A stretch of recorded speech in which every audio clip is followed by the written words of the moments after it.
Bonjour à toutes, bonjour à tous et bienvenue dans cette nouvelle édition des masterclass de l'excellence commerciale.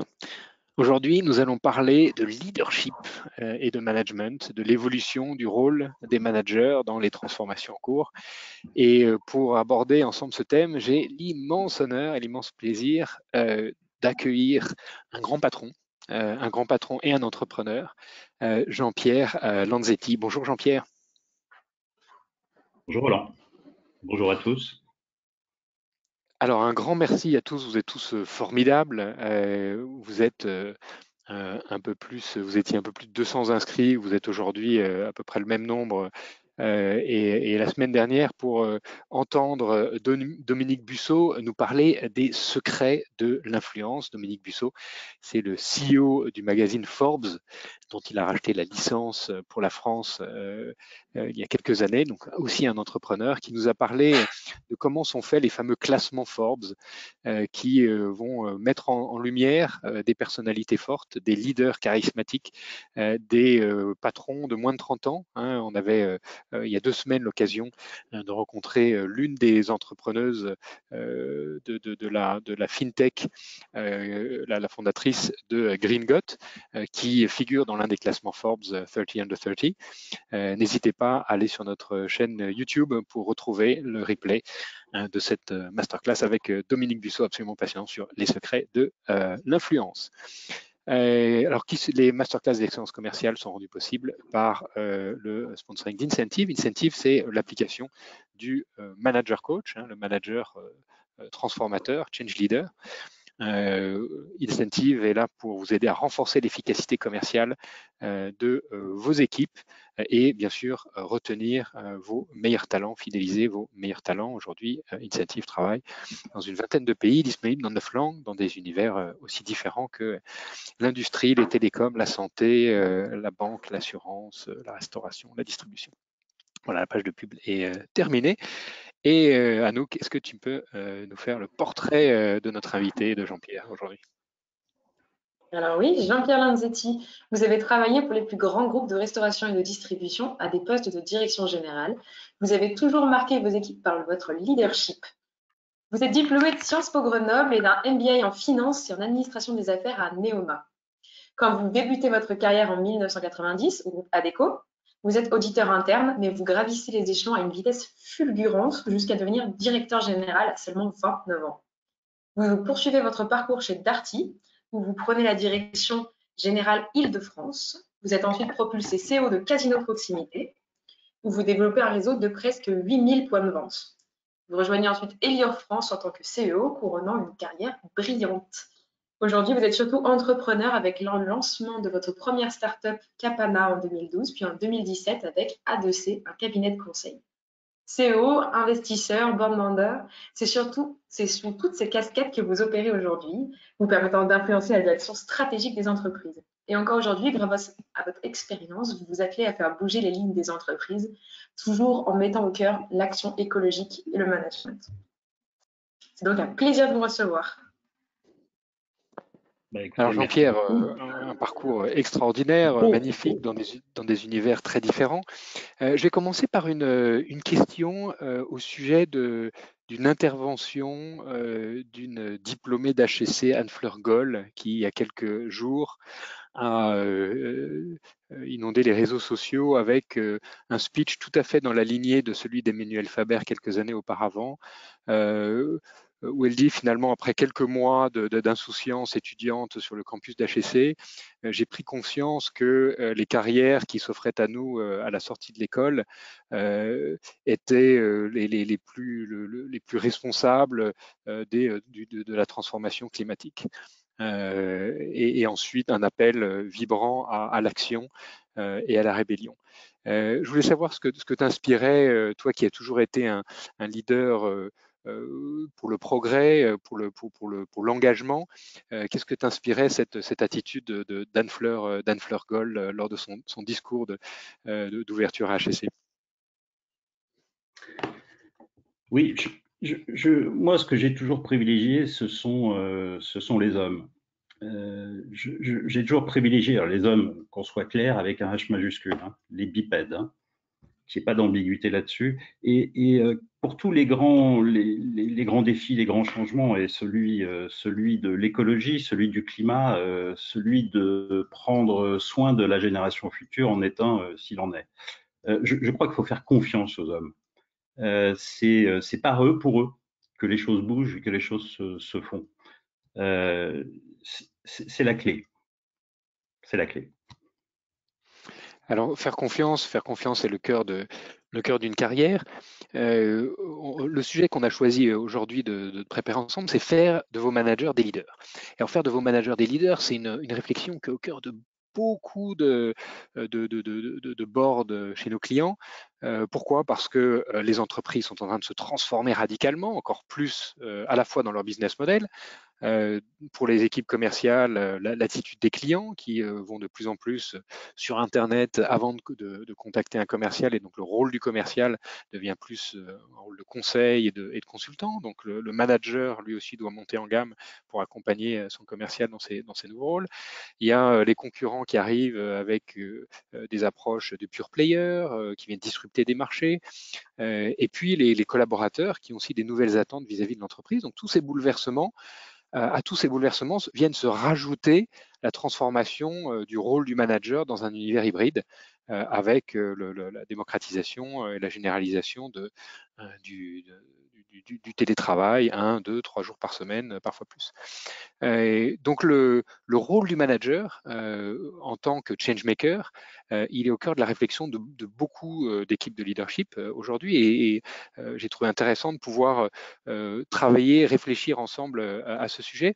Peut-être qu'on peut commencer à explorer ce que c'est que le leadership finalement pour toi, qui a eu cette expérience multisectorielle. Comment est-ce que tu définirais le leadership? De façon assez simple, la différence entre un manager et un leader, c'est que le leader embarque, le manager accompagne. Je l'ai constaté et c'est vraiment un point essentiel. Le manager va accompagner, va être à côté, va être derrière ses équipes.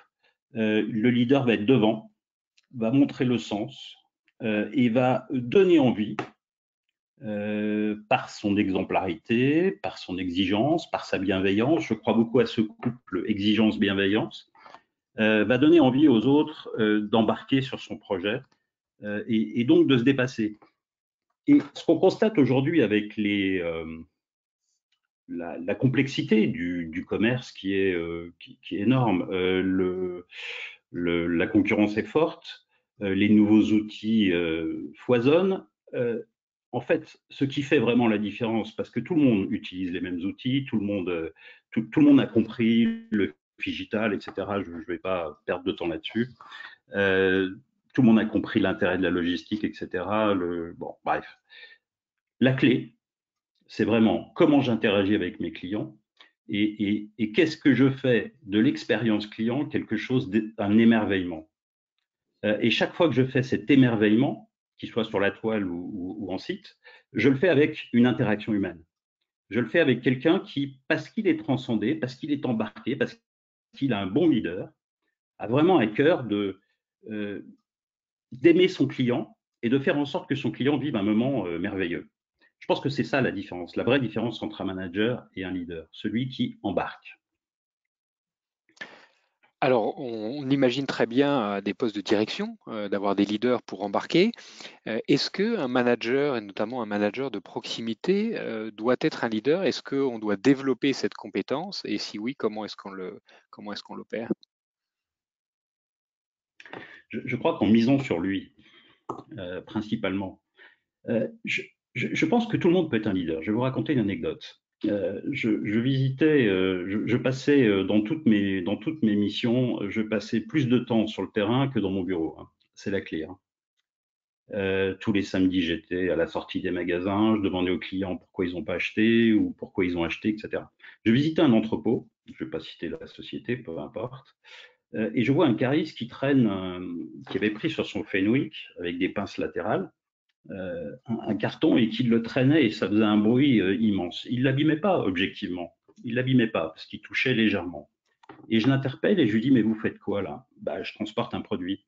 Non, vous ne transportez pas un produit. Là, vous êtes en train de démarrer la première chaîne de la satisfaction du client final.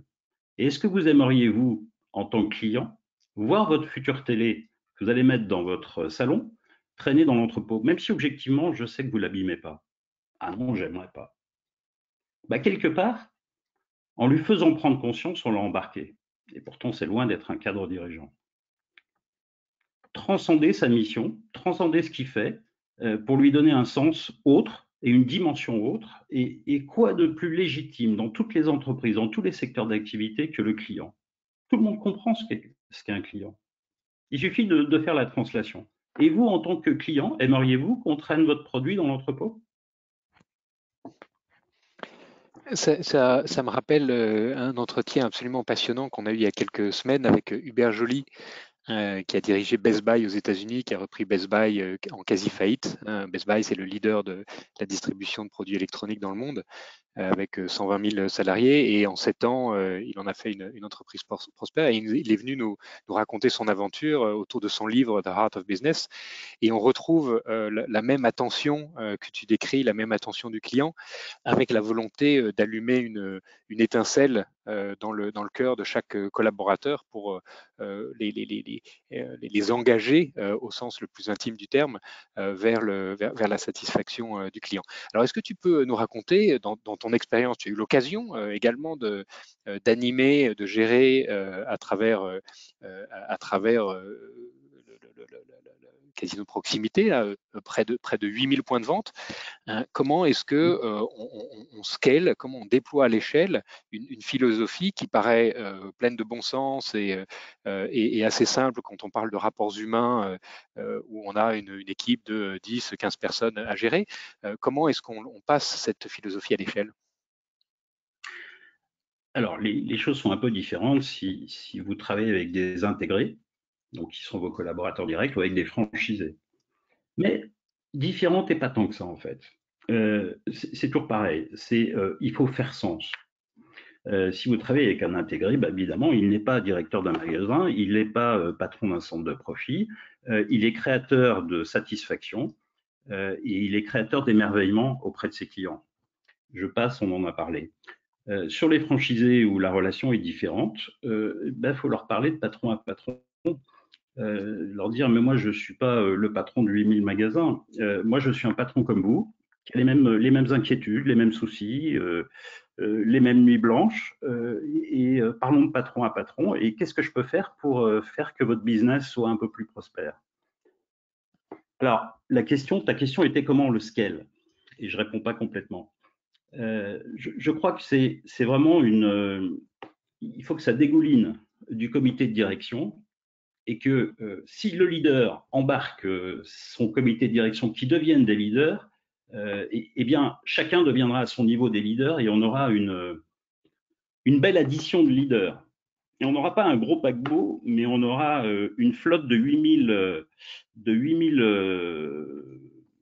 corvettes capables de bouger très vite et d'être très agiles. Je crois beaucoup à ce dégoulinement du leadership. Alors, j'ai une question un peu provocante. On a parmi les grands groupes, que ce soit français ou même internationaux, les grands acteurs de la tech, on a deux types de CEO.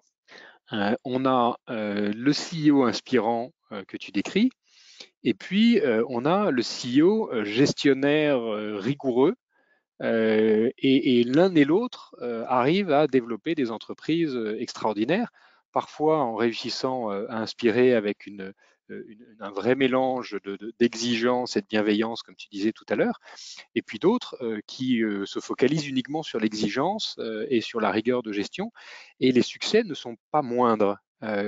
Finalement, est-ce qu'il y a une échelle de valeur de leadership et comment se dire finalement quel est le type de leadership est-ce qu'il y a un type de leadership adapté à chaque culture d'entreprise? Imaginons, parce que je ne suis pas certain qu'on retrouve ça dans la vraie vie, mais imaginons qu'on caricature et qu'on mette des opposés entre le CIO cigale et le CIO fourmi. Allez, je caricature pour faire simple. Je pense que la vérité n'est pas aussi simple que ça. Un CIO, c'est d'abord quelqu'un de très complet, en fait. Imaginons que ce soit le cas. Je suis sûr que l'un et l'autre, pour construire leur réussite, auront à cœur de construire des binômes, de construire des équipes avec des alter ego, des collaborateurs,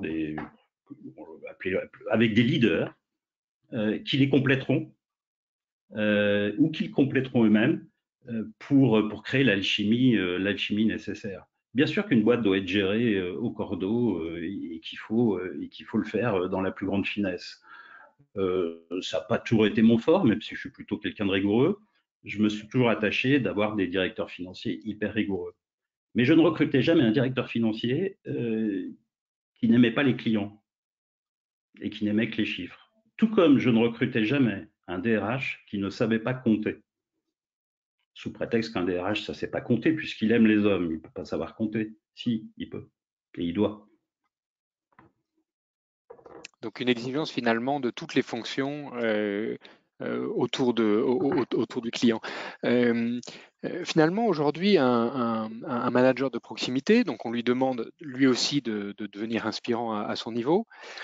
Quelles sont les nouvelles compétences qu'on doit attendre, qu'on doit développer chez les collaborateurs qui sont sur le terrain pour que demain, ils puissent être des managers efficaces. On voit, et je pense que c'est une constante à travers beaucoup d'industries que l'on observe, c'est que souvent, notamment dans les directions commerciales, les très bons commerciaux sont promus en tant que managers, mal préparés. On a vu à travers des études qu'on a menées que le niveau de formation, l'investissement en formation auprès des managers était inférieur par personne au niveau de formation dédié aux commerciaux dans les entreprises en moyenne. Et donc finalement, on se retrouve avec des managers qui étaient historiquement des très bons commerciaux, mais qui sont à la fois mal préparés et parfois même mal équipés pour être des bons managers. Quelles sont les nouvelles compétences qu'on doit développer dès aujourd'hui au sein des équipes pour les préparer à des rôles managériels, et comment on fait le tri pour promouvoir les bonnes personnes? Je pense qu'avant la formation, il ne faut pas se tromper sur l'identification. Tu as parfaitement raison, le meilleur des commerciaux ne sera pas forcément le meilleur des managers, et inversement du reste. Bon, ça c'est le premier point. Bien identifier et avoir les KPI nécessaires. Il faut faire un travail de dentelle avec le DRH pour bien mettre les bons KPI au bon moment pour avoir un talent pool parfaitement identifié, pas se tromper.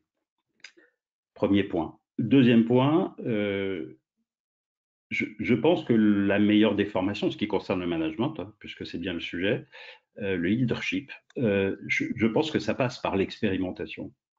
Finalement, il n'y a pas d'école du management. Moi, j'ai fait, comme le rappelait, comme il a été rappelé, une Neoma, qui est une école de commerce. On fait tout sauf du management. Je viens de me reformer l'année dernière à l'EM Lyon sur le digital. J'ai fait ça pendant une petite année. On fait tout sauf du management.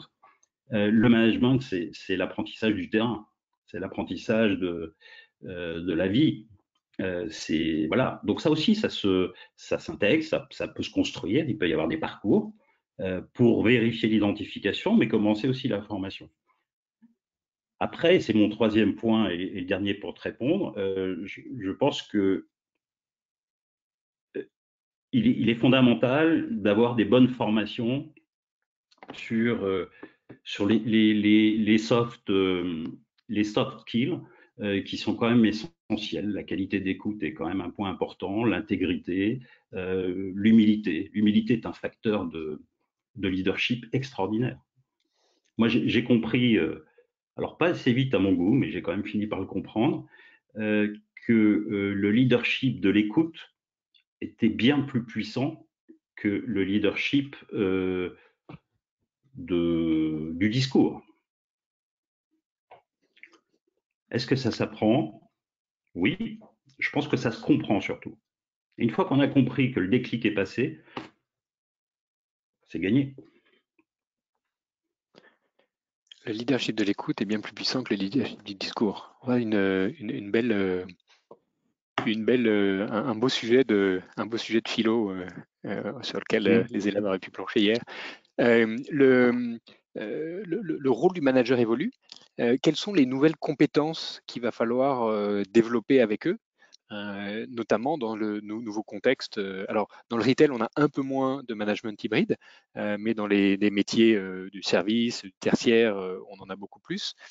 Quelles sont les nouvelles compétences qu'il faut savoir identifier et développer? Je pense que plus que jamais, la qualité de synthèse est fondamentale. Avoir la capacité de comprendre et d'intégrer des environnements complexes. Nos environnements sont de plus en plus complexes, de plus en plus imbriqués, de plus en plus systémiques. On peut s'acharner à essayer de résoudre un problème si on n'en a pas compris la vraie cause. Et pour ça, il faut avoir une vue globale et systémique des choses et bien comprendre qu'est-ce qui est la cause et qu'est-ce qui est la conséquence. Je pense que ça, c'est une qualité fondamentale. Comment on l'acquiert? Difficile à dire. Je sais pas répondre à cette question. Comment on acquiert une compétence de synthèse? Si, la formation initiale, il faut lire, beaucoup lire. Voilà. Je pense qu'on est d'autant plus synthétique qu'on est dans l'écoute. On est moins ancré sur ses convictions, mais plus ancré sur l'absorption de son environnement. Et plus j'absorbe mon environnement, plus j'en fais la synthèse, plus j'en comprends la systémique, en fait. Je pense que s'il y avait une qualité fondamentale pour moi, c'est celle-là. La qualité d'écoute et de capacité de synthèse. Et de synthèse. Oui. Oui. Alors, la capacité à comprendre les environnements complexes. On a parlé de ta carrière dans des grands groupes. Tu as aussi été entrepreneur, hein, en lançant une chaîne de pizza, puis ensuite en lançant ton cabinet de conseil. Comment est-ce que ton expérience de grand groupe t'a servi en tant qu'entrepreneur et est-ce que tu peux nous parler peut-être de l'anecdote la plus marquante de tes aventures entrepreneuriales, peut-être les premières difficultés qui t'ont challengé et puis les succès qui t'ont enthousiasmé et qui ont fait qu'on ne regrette jamais une aventure entrepreneuriale? Oui, et puis mes échecs aussi. Alors, l'anecdote, je me suis retrouvé du jour au lendemain à voyager en jet privé, avoir 2 assistantes, avoir une trentaine de milliers de collaborateurs, à du jour au lendemain avoir mon stylo, mon smartphone et mon scooter. Voilà. Bon, ça fait drôle, mais le choc. Ouais, mais on s'y fait vite parce qu'on est porté par quelque chose qui nous anime, qui nous rend invincible et qui nous fait faire plein de conneries du reste, parce qu'on se sent invincible justement. Voilà. Alors pourquoi d'abord, ça faisait longtemps que ça me trottait dans la tête. Je pense que j'ai aussi fait toute ma carrière dans les grands groupes avec un vrai esprit d'entrepreneur, en fait, comme si c'était ma boîte et en mettant le client et les équipes vraiment au centre de tout. Et les process s'organisent autour de ça et pas l'inverse. Voilà, alors, dans ma première entreprise, j'ai fait une vraie connerie que je ne referai pas. D'ailleurs, je suis en train de créer une autre société. Mon premier acte de création, ça a été de trouver mon associé. Je ne referai pas et je ne conseillerais pas l'entrepreneuriat seul. C'est terrible parce que vous assumez tout ce qui vous tombe sur la tête et c'est en permanence, tout le temps, le jour, la nuit, les week-ends, mais vous fêtez jamais les victoires parce que fêter les victoires avec soi-même, ça n'a pas beaucoup de sens et c'est pas très fun. Voilà. Ça, je ne referai pas. Ça a été une erreur qui m'a coûté cher. C'est dur. C'est dur d'entreprendre seul. Et puis à deux, on se challenge, on s'enrichit intellectuellement. Enfin, il y a plein d'intérêts là-dessus. C'est merveilleux d'entreprendre. Hein. C'est superbe. Créer de la valeur, c'est quelque chose d'extraordinaire. C'est peut-être ce qui m'a manqué aussi dans les grands groupes, c'est que on crée de la valeur pour les actionnaires, on crée de la valeur en général, mais quand on la crée fondamentalement, c'est encore plus merveilleux. Et j'ai pas les qualités de l'artisanat, mais j'aurais rêvé pouvoir créer de la valeur avec mes mains. Je suis absolument pas doué et je suis incapable de le faire, mais je trouve ça merveilleux. Créer quelque chose, modeler le monde. Il y a un grand engouement pour les métiers de l'artisanat aujourd'hui. On recevait il y a quelques mois le fondateur de l'atelier des chefs qui déploie des cours de cuisine, et il disait que maintenant il y a de plus en plus de demandes dans les écoles, hein, et notamment à HEC et à Polytechnique, d'élèves qui ont envie de passer leur CAP de pâtisserie pour faire quelque chose de leurs mains parce que ils ont envie de donner du sens, un sens concret à leur engagement. Je les comprends. Je les comprends. Peut-être pour terminer, quelle a été ta plus belle expérience managériale? Et puis peut-être après, est-ce qu'il y a une citation qui t'inspire particulièrement? C'est les deux questions qu'on pose traditionnellement à nos invités dans les masterclass de l'excellence commerciale. J'ai pris énormément de plaisir, de satisfaction, d'énergie, parce que plaisir, satisfaction se transforme en énergie, à voir évoluer mes équipes. Si j'ai une grande satisfaction, c'est celle-là. C'est pas tellement d'avoir explosé les résultats, c'est pas tellement d'avoir conquis des parts de marché, etc. Tout ça, non, l'essentiel, c'est d'avoir vu des collaborateurs grandir, d'avoir vu la lumière s'allumer et briller dans leurs yeux, et peut-être d'avoir contribué très modestement et très humblement à leur épanouissement, et ça, c'est quelque chose d'extraordinaire. Est-ce que j'ai une citation? Il y en a une qui me vient en tête. Elle est pas très business, mais justement, c'est peut-être ce qu'il faut. C'est Nietzsche qui dit: les hommes nobles sont créateurs de valeur. Voilà, Nietzsche. Vous avez 4 heures. Les hommes nobles sont créateurs de valeur. Eh bien, écoute, un immense merci pour cette phrase qui va nous inspirer. Les hommes nobles sont créateurs de valeur. Alors, dans les exercices de philo, on commence par prendre chaque terme et puis il faut définir chaque terme. Donc là, les hommes nobles, voilà, créateurs, une valeur, c'est beaucoup de réflexions potentielles. J'aime beaucoup ta dernière phrase là, voir la lumière s'allumer dans les yeux de ses collaborateurs. C'est finalement la plus belle expérience qu'on peut avoir en tant que leader. Un immense merci pour ce partage, Jean-Pierre. Alors quelques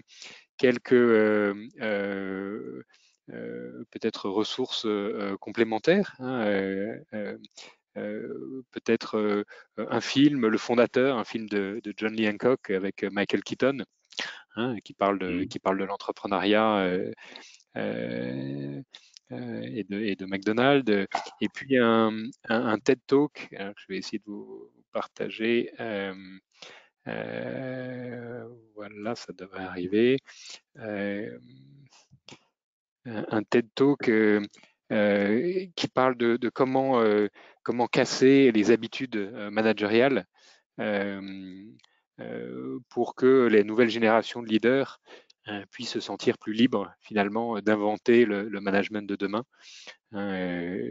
Tout à fait un TED Talk tout à fait inspirant que je vous invite à retrouver sur YouTube. Voilà. Et puis pour ceux qui doivent nous quitter avant la séance des questions, je vous donne rendez-vous la semaine prochaine avec Ludovic Giraudon. Ludovic Giraudon, c'est l'auteur de Dream Team, hein, c'est un des bouquins de management les plus vendus ces 2 dernières années. On a eu l'occasion de le recevoir à la sortie de son bouquin il y a 1 an et demi. 2 ans, et on va avoir le plaisir de le retrouver la semaine prochaine pour parler encore de management, pour parler du management de la nouvelle génération. Voilà, donc n'hésitez pas à vous inscrire pour y assister ou pour recevoir le replay en direct sur vos emails. Ludovic Giraudon, la semaine prochaine.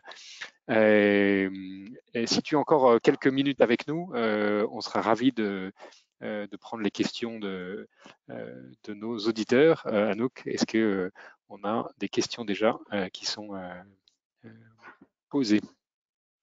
Alors oui, pouvez-vous nous donner des points de similitude entre un manager de grand groupe et d'une start-up?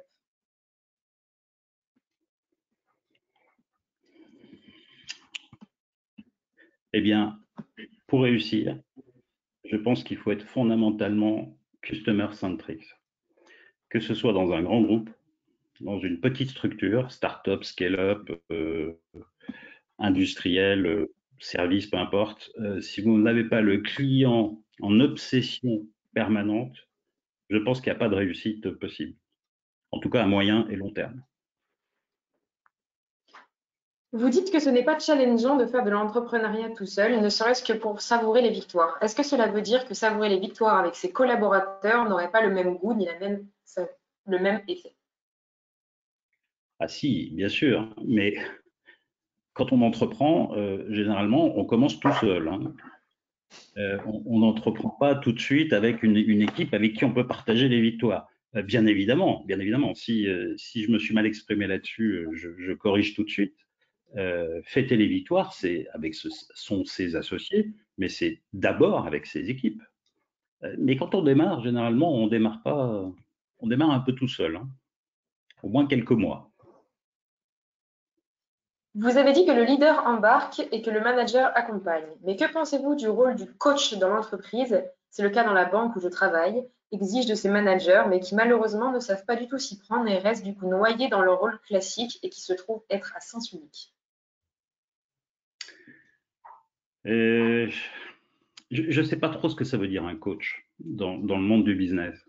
Je vois très bien dans le monde sportif. Dans le monde du business, je vois pas très bien. Je vois ce que c'est un manager, je vois ce que c'est un gestionnaire, je vois très bien ce que c'est un leader. Je vois pas trop ce que c'est un coach. Je pense qu'il y a un élément fondamental, c'est l'exemplarité. On a parlé du leadership tout à l'heure. Celui qui embarque a du leadership. C'est parce qu'il est leader qu'il embarque. La, Son leadership commence à s'arrêter là où s'arrête son exemplarité. Dans cette question, s'il y a un coach qui dit faites comme si et il ne le fait pas lui-même, c'est vous à l'échec. C'est même pas la peine d'essayer, ça ne marchera pas. Pardon hein, pour celui ou celle qui a posé cette question, mais c'est pas possible. L'exemplarité est fondamentale. Et pour rebondir sur ce que tu dis, Jean-Pierre, on voit dans beaucoup de grandes entreprises une déconnexion entre les exigences qui sont poussées vers les managers de proximité, où on les invite à devenir de meilleurs coachs, et puis un management finalement de direction régionale, de direction pays, qui reste encore assez vertical. Donc il y a finalement, c'est souvent du haut que l'engagement autour du manager coach a du mal à prendre. L'exemplarité. Oui. L'exemplarité. Comment bien choisir son associé? Je crois qu'il m'écoute alors.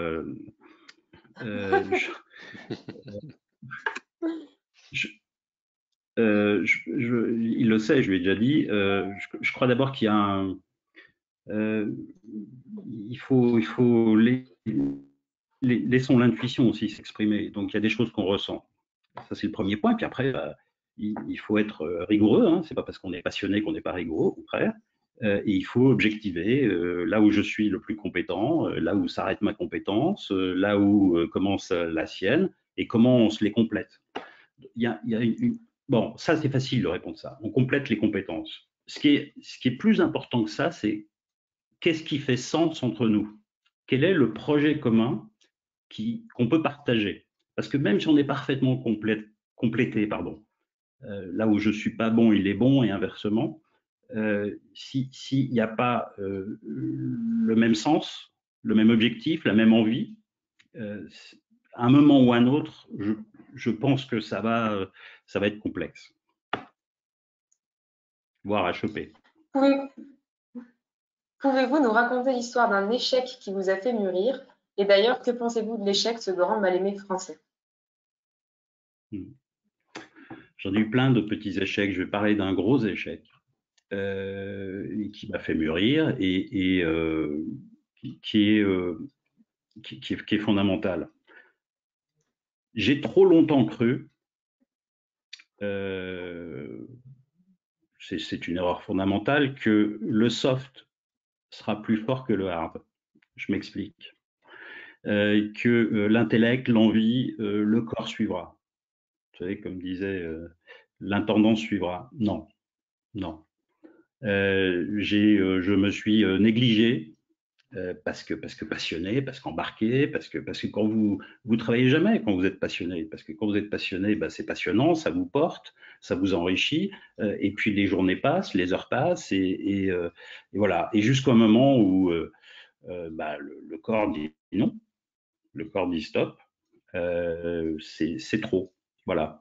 Donc ça, c'était un gros échec parce que si j'avais pris soin de prendre un peu de temps pour moi, de me recentrer, de revenir à l'essentiel, je pense que je me serais évité ces moments difficiles.